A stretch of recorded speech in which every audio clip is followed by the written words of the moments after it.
네, 우리 하나님 말씀 함께 보시겠습니다. 고린도전서 1장 18절에서 24절의 말씀입니다.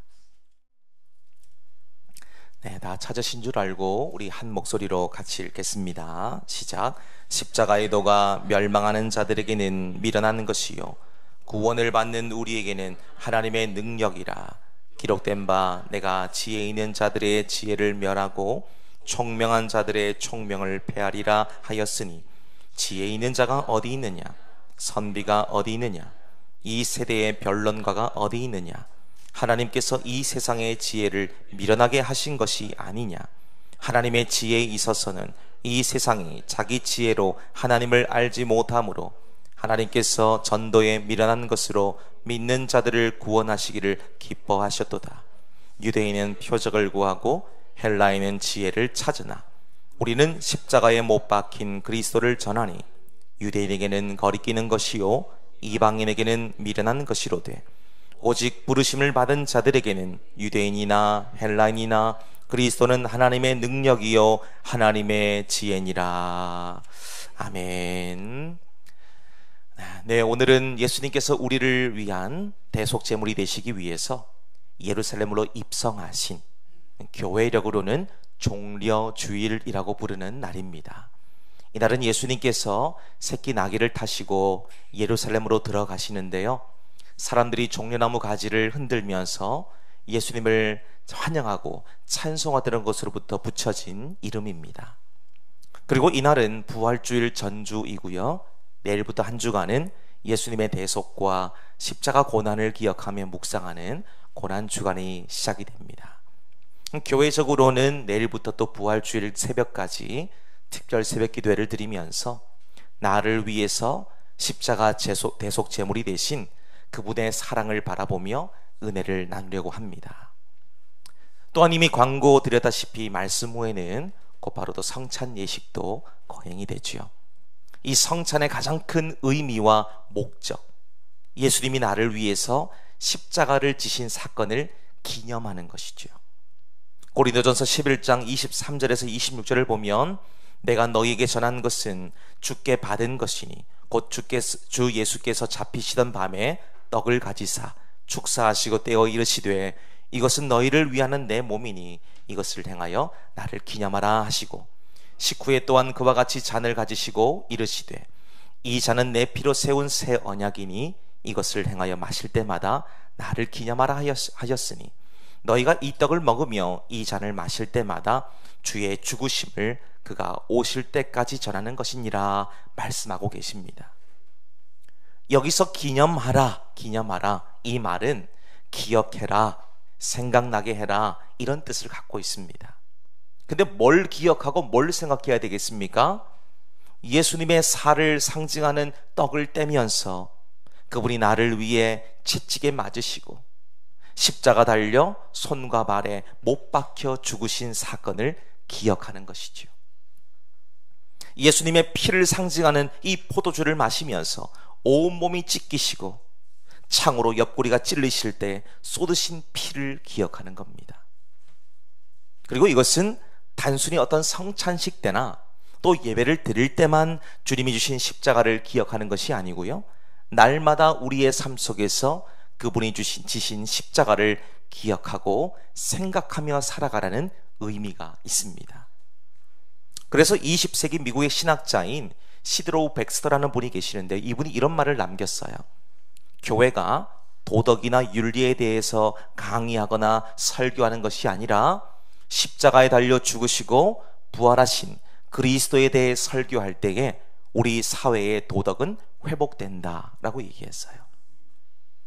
자, 오늘 종려주일 우리가 살펴볼 본문은 바울이 고린도 교회를 보내는 편지의 일부분입니다. 지금 바울은 교회가 너무도 세속적이며 타락한 것이 많다는 것을 지적하고 있습니다. 특별히 지금 살피고 있는 고린도 서신은 우리가 수요 행복 예배 때도 나누고 있습니다만 고린도 교회 안에 산재해 있는 이 분쟁과 분열, 시기와 질투, 서로를 정죄함으로 교회가 몸살을 앓고 있는 중이에요. 그렇지만 바울은 이런 교회지만 끝까지 포기하지 않죠. 그래서 모든 것을 뿌리 뽑고 새롭게 갱신하기 위해서 교회 안에 필요한 것을 역설하는데요. 그 필요가 뭘까요? 십자가의 은혜라는 겁니다. 십자가의 은혜. 자, 오늘 우리들에게도 이 은혜가 필요합니다. 그렇게 오늘 우리가 말씀을 바라보시면서 나의 십자가는 뭔지, 내가 붙들어야 되는 십자가의 능력은 무엇인지, 그 십자가가 나와 무슨 상관이 있고 어떻게 이 십자가를 바라보아야 하는지 말씀을 통해서 함께 은혜를 나누게 되기를 원하는데요. 자, 우리 함께 18절의 말씀입니다. 함께 읽도록 하겠습니다. 읽습니다. 시작. 십자가의 도가 멸망하는 자들에게는 미련한 것이요 구원을 받는 우리에게는 하나님의 능력이라. 아멘. 자, 먼저 십자가에는 어떤 능력이 있는지를 보십시오. 18절의 말씀을 읽으셨다시피 구원이 있다는 것이죠. 구원이 있습니다. 오늘 이 본문의 말씀을 새번역 성경으로 보니까요, 십자가의 말씀이 멸망할 자들에게는 어리석은 것이지만 구원을 받는 사람인 우리에게는 하나님의 능력입니다 라고 되어져 있었어요. 즉 십자가를 어떻게 바라보느냐에 따라서 그것이 능력이 되느냐, 아니면 아무 힘도 없는 미련하고 어리석은 것이 되느냐라는 말로 받을 수가 있는 것입니다. 그래서 17세기 영국의 신학자인 존 오웬이 이런 말을 했습니다. 만약에 그리스도가 십자가에서 죽지 않았다면 죄는 결코 인간에게서 영원히 떠나지 않았을 것이다 라고 얘기했어요. 여러분, 그렇습니다. 예수님의 십자가가 아니었다면 우리 모두는 죄와 사망의 권세에 사로잡혀서 이 사탄 마귀 종으로 살다가 비참한 최후를 맞이할 수밖에 없었을 겁니다.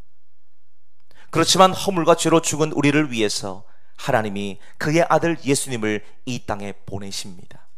그리고 나 대신 십자가 대속제물이 되게 하셨어요. 그래서 저와 여러분은 아무런 공로 없이, 아무런 수고 없이 예수님이 십자가에서 쏟으신 보혈의 은혜로 구원을 얻게 된 것입니다. 사망에서 생명으로 옮겨지게 됐어요. 우리의 미래는 어떻게 될까요? 심판에 이르지 않는 구원받은 자녀의 특권을 얻게 만들어 주셨다는 것이죠. 자, 이런 의미에서 우리가 믿는 기독교는 십자가를 자랑하고 그 십자가를 붙들고 살아가는 체험적 신앙의 종교라고 말할 수 있겠습니다. 그리고 십자가는 예수 믿고 살아가는 것에 대한 흔적을 드러내는 기독교의 핵심이기도 하고요, 상징이기도 합니다.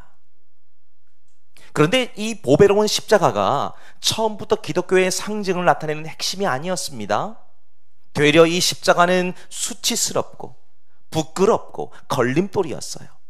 그리고 누군가에는 저주와 버려짐의 상징이었습니다. 그러니까 처음에 십자가 복음이 사람들에게 전해졌을 때에 거리끼고 부담스럽고 불경스러운 반응을 가질 수밖에 없었다는 것이죠. 특별히 오늘 본문에 나오는 유대인들을 보십시오. 유대인들. 자, 왜 오늘 바울이 유대인들에게는 이 십자가가 왜 거리끼는 것이다 라고 얘기했을까요? 십자가에서 예수가 어떻게 죽었는지를 잘 알았기 때문입니다. 만약에 하나님이 보내신 구원자 메시아라고 한다면 그렇게 허무한 죽음이 찾아오지 않았을 것이라고 생각했기 때문이죠.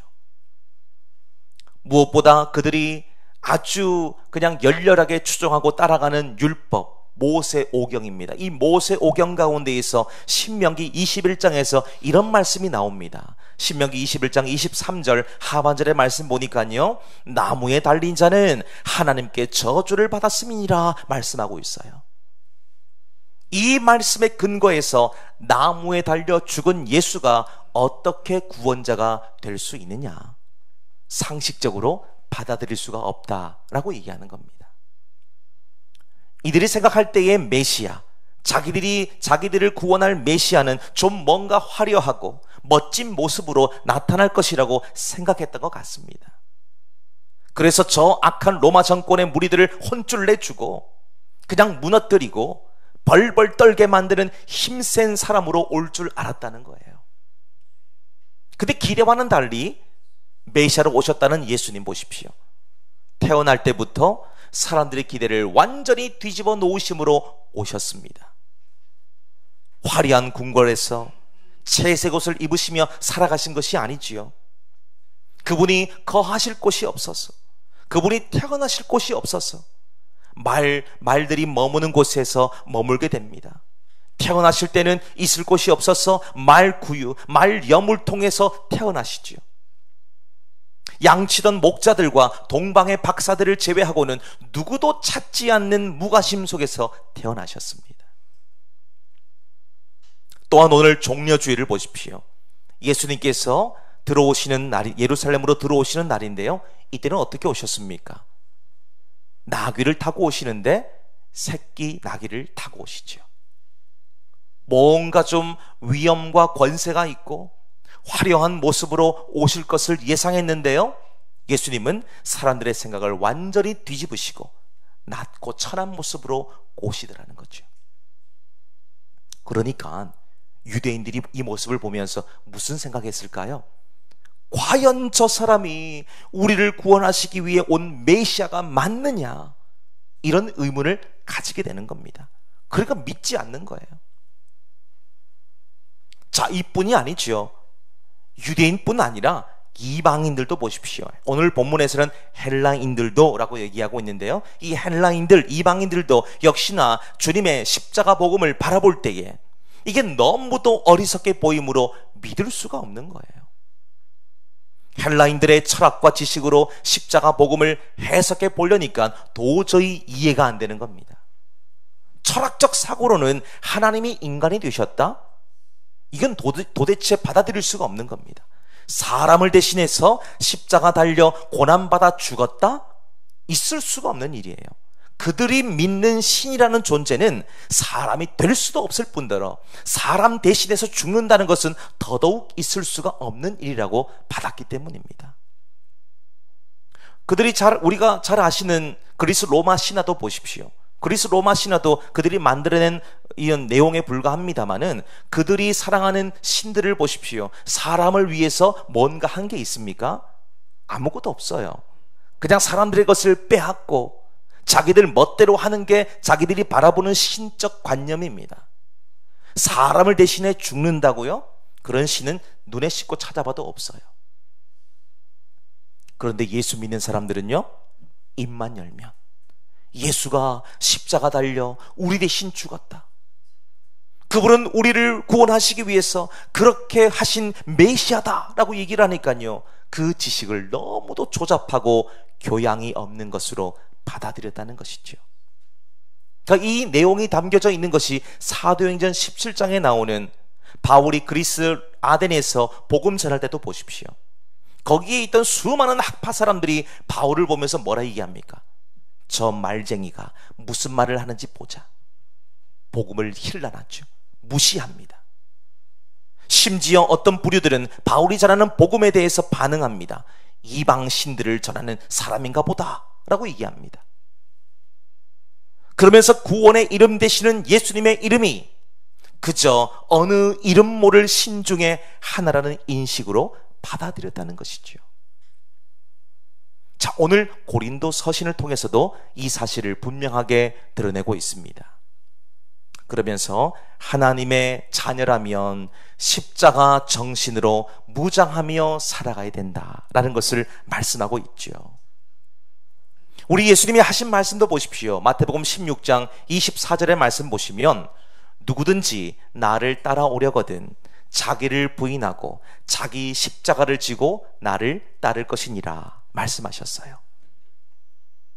오늘 그 십자가를 지고 나아가는 자에게는 구원의 은혜가 임한다는 것입니다. 죄를 이기고 죄가 무엇인지 깨닫게 되는 능력을 얻는다는 것이지요. 여기서 말하는 능력이란 말, 영어 성경으로 보면 power라고 되어 있어요. power. 힘이죠, 힘. 이 힘은 죽음과 사망의 고통을 풀어버리고 깨뜨리는 힘입니다. 그래서 이 표현을 정확하게 드러내는 단어가 있어요. 다이너마이트. 다이너마이트 아시죠?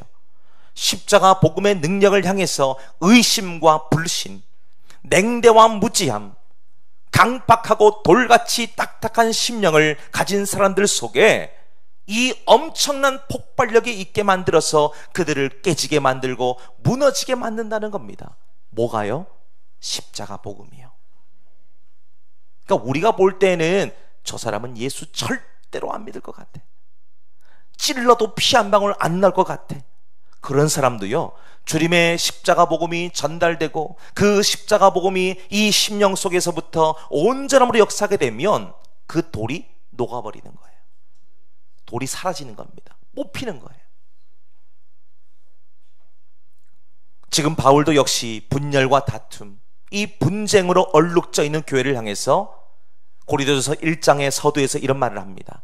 같은 말을 하고 같은 마음을 가지고 같은 뜻을 가지고 같은 열매를 맺어라. 그렇죠. 자, 그 가운데 핵심이 뭘까요? 핵심, 바로 십자가의 능력이라는 겁니다.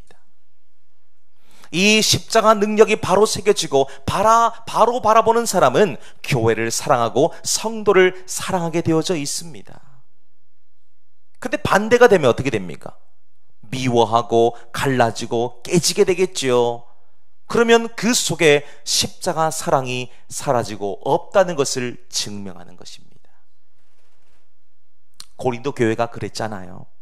고린도 교회는 빌립보 2장 3절의 말씀을 잊어버린 것 같습니다. 빌립보 2장 3절 말씀이 이래요. 아무 일이든지 다툼이나 허영으로 하지 말고 오직 겸손한 마음으로 각각 자기보다 남을 낮게 여기고 말씀하고 있죠. 아무 일이든지 다툼과 허영이 아니라 낮아짐으로 서로를 섬길 것을 주문을 했는데 이들은 어떻게 합니까? 서로 편가르기 하죠. 너 누구 편이야? 바울 목사님 편이야? 그럼 너 저쪽으로 가.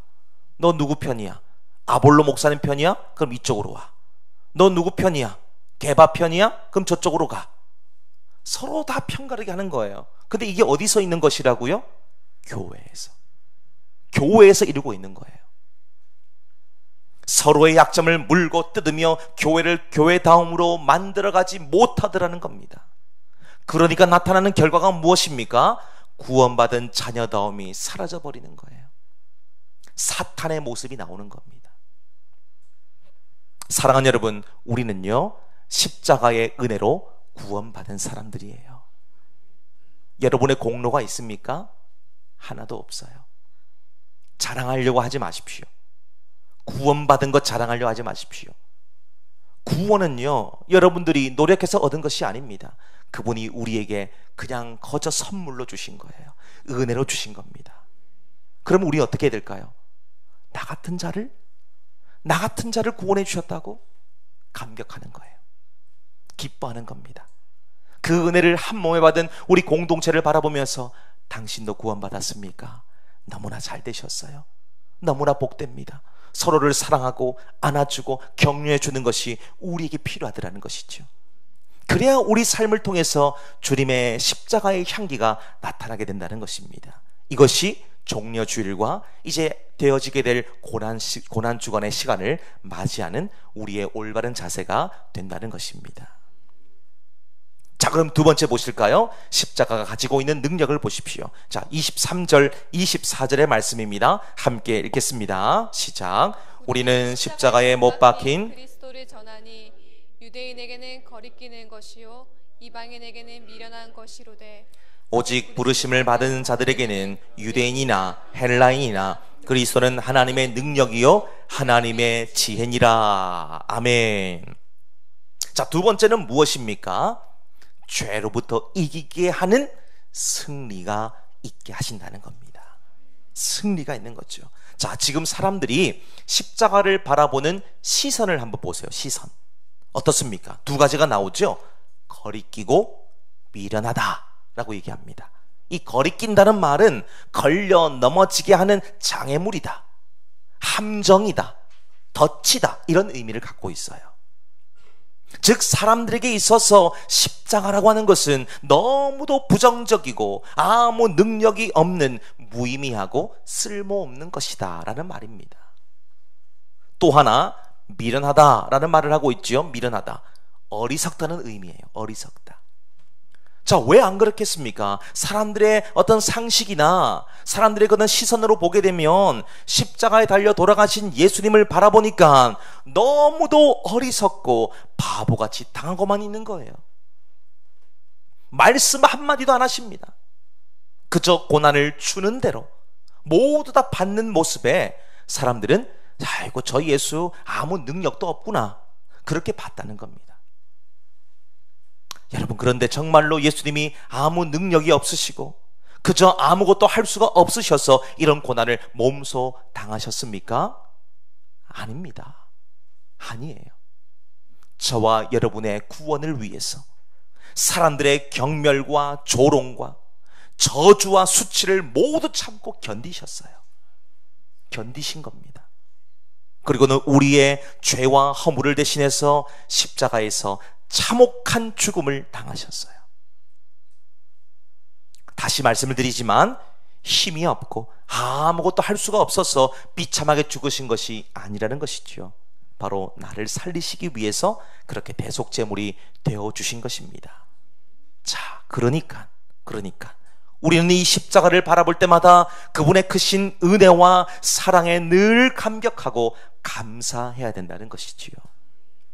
십자가를 바라보면서 눈물을 짓는 것 물론 필요합니다만, 십자가를 바라보면서 우리에게 더 크게 다가와야 되는 것은 감사와 감격과 기쁨이에요. 왜 그렇습니까? 나를 살려주셨잖아요. 미국의 로버트 러울이라는 목사님이 이 남북전쟁 직후에 많은 사람들이 정신적으로, 경제적으로 어려움에 처해 있는 모습을 보셨습니다. 그리고 자신도 병든 사람들을 돌보면서 목회를 하고 계셨는데요, 어느 날 이분이 환상 중에 하나님께서 찬송을 통해서 사람들에게 위로를 주라는 메시지를 받게 됩니다. 그래서 그의 나이 40살이 됐을 때부터 본격적으로 찬송을 이렇게 짓게 되셨는데요, 이분이 지은 찬송 중에 많은 사람들에게 불려지는 찬송이 있습니다. 252장 나의 죄를 씻기는 이 찬송이에요. 이 찬송의 3절의 가사를 보시면 이런 고백을 하지요. 나의 죄 속하기는 예수의 피밖에 없네. 나는 공로 없으니 예수의 피밖에 없네. 이런 고백을 합니다. 여러분, 그렇습니다. 로리 목사님이 지은 찬송의 고백에서 보시다시피 우리는 예수님의 피가 없이는 하나님 앞으로 나아갈 수 없는 죄인 중에 괴수와도 같은 존재들이에요. 근데 이런 우리가 예수님이 나 대신 찢기시고 흘리신 십자가 보혈의 은혜로 인해서 모든 죄가 깨끗하게 됐다는 겁니다. 눈보다 더 희고 양털같이 깨끗하게 변했다는 거예요. 그래서 십자가는 죄에서부터 승리케 하시는 것이다 라는 것을 보실 수가 있습니다. 예수님의 십자가를 붙들고 살아가는 사람은 죄로부터 자유케 되고 깨끗하게 되어서 승리가 보장된다는 것이지요. 자, 그러니까 우리는 이 십자가를 어떻게 봐야 되겠습니까? 온전히 봐야죠. 온전히 그 십자가를 바라봐야 됩니다. 그렇지 않으면 예수님을 십자가 매달아 죽이라 외친 유대인들과 다를 것이 없다는 거예요. 이 유대인들이 처음부터 예수님께 적대적이진 않았습니다. 오늘 종려주일을 보세요. 예수님이 새끼 나귀를 타시며 예루살렘 들어오셨을 때에 이들은 종려나무 가지를 들고 바닥에는 겉옷을 깝니다. 여러분, 유대인들에게 겉옷이라고 하는 것은 자기 생명과도 같은 거예요. 그 기후, 사막 기후가 낮에는 엄청 뜨겁거든요. 그 겉옷을 덮어 써서 뜨거운 햇볕을 머리에서 가려야 됩니다. 덮어 쓰고 가야 되는 거예요. 밤에는 너무 춥기 때문에 이게 말 그대로 이불과도 같이 역할을 하는 겁니다. 그러니까 이 겉옷 없으면 안 돼요. 그러니까 말씀 속에서도 보십시오. 누군가가 당신에게 돈을 꾸어갔거든. 그 돈 안 갚는다고 사람의 겉옷 그거 뺏어가지 말아라 그러잖아요. 왜 그런 말씀 나왔을까요? 겉옷은 생명과도 같은 거예요. 근데 오늘 종려 줄 때 뭐 했다고요? 유대인들이 겉옷을 깔았다는 겁니다. 얼마나 환영하는지 보이십니까? 예수님이 예루살렘 들어오니까 사람들이 난리가 난 거예요. 대대적인 환영을 합니다. 그러면서 외치죠. 호산나 다윗의 자손이여. 사람들은 예수님 보여주신 기적과 이적들을 보면서 저분이 우리의 왕으로 오신다면 더할 나위 없이 좋겠다, 그런 생각한 거예요. 그러니까 예수님께서 예루살렘 오시니까 야, 이제 끝났다, 우리의 고통은 끝났다, 이렇게 나오는 겁니다. 근데 예수님이 그런 어떤 정치적인 목적을 갖고 예루살렘 오셨나요? 아닙니다. 아니에요. 예수님은 그들의 바램대로 로마 정권을 몰아내고 새로운 이스라엘의 왕으로 세움받기 위해 오신 것이 아닙니다. 그럼 뭐 타러 오셨을까요? 십자가 달려 죽기 위해 오셨다는 거예요.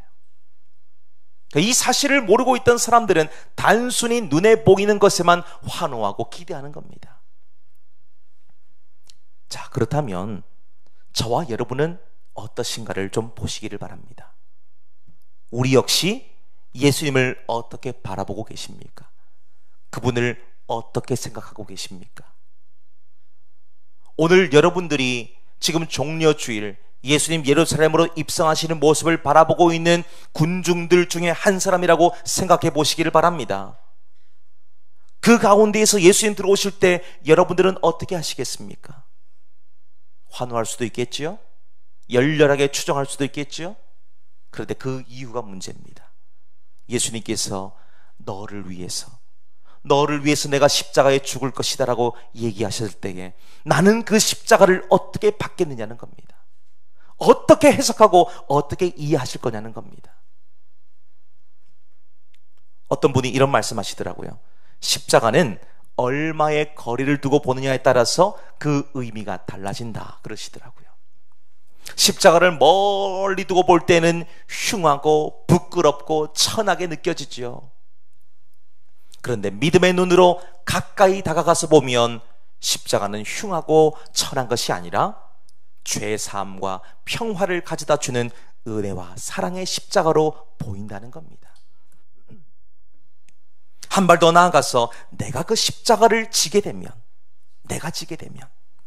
무겁고 거추장스럽고 고통만 있는 십자가가 아니라 승리와 영광의 십자가로 보인다는 것이에요. 그래서 질문 드렸습니다. 지금 내가 바라보고 있는 십자가는 어떠냐라는 것을 말씀드렸잖아요. 다른 사람들에게 말하지 못하는 흉하고 부끄러운 십자가이십니까? 아니면 죄와 사망의 권세를 이기게 하시고 최종적으로 승리와 영광을 주시는 복된 십자가입니까? 우리는 우리 자신에게 주신 그 십자가를 잘 지고 주님을 따라갈 수 있어야 할 것입니다. 여기에는 하나님과 교회를 통해서 얻는 십자가도 있고요, 개인적으로 우리가 안고 가야 되는 십자가도 있습니다. 하나님과 교회를 위해서 얻는 십자가는 사명의 십자가라고 말할 수 있겠습니다. 그 십자가를 기쁨으로 지고 힘들지만 땀 흘리며 감당할 때에 주님 다시 오시는 날 우리는 칭찬과 상을 받죠. 칭찬과 상을 받습니다. 또 하나가 있습니다. 우리가 안고 가야 되는 십자가가 있어요. 쉽게 말하면 나만의 십자가입니다. 나만의 십자가. 누구도 대신할 수 없는 거예요. 이 십자가는 남편과 아내로서 주어진 십자가도 있습니다. 부모로서의 십자가도 있고요, 생업과 일터로서 주어지는 십자가들도 있습니다. 좀 더 세밀히 말씀드리면 믿지 않는 불신 가족들로부터 받는 핍박과 그 어려움의 십자가가 있을 수 있습니다. 또는 내가 잘 관리하지 못하고 서툴러서 얻은 이 여러 고난과 육체의 질고들, 우리가 안고 가야 되는 십자가라고 말할 수가 있습니다. 이런 것들로 인해서 우리는 가다가 넘어지기도 하고 고통을 겪기도 하죠. 내 처지와 형편을 보면서 탄식하며 눈물을 흘리기도 합니다. 그렇지만 우리에게 주신 십자가를 이 괴로움과 고통의 십자가로만 보지 않게 되시기를 바라요. 도리어 나를 살리시기 위해서 하늘 영광을 버리시고 낮고 천한 이 땅에 사람의 몸을 입고 오신 예수님 사랑을 찬양하고 높이는 십자가로 바라보시기를 바랍니다. 고린도후서 13장 4절의 말씀 보니까요, 그리스도께서 약하심으로 십자가에 못 박히셨으나 하나님의 능력으로 살아계시니 우리도 그 안에서 약하나 너희에게 대하여 하나님의 능력으로 그와 함께 살리라 말씀하고 있습니다. 여러분, 이처럼 십자가에는 승리가 있고 고통을 이기게 하는 힘이 있습니다. 구원이 있죠. 허물과 죄를 이기게 하는 권세가 있습니다. 이 십자가가 우리에게 부끄럽고 미련한 것이 아니라 살리는 능력이 있음을 알고, 내일부터 시작되는 이 고난주간 십자가를 자랑하고 십자가 승리를 찬송할 수 있는 저와 여러분 되시기를 주님의 이름으로 축복합니다.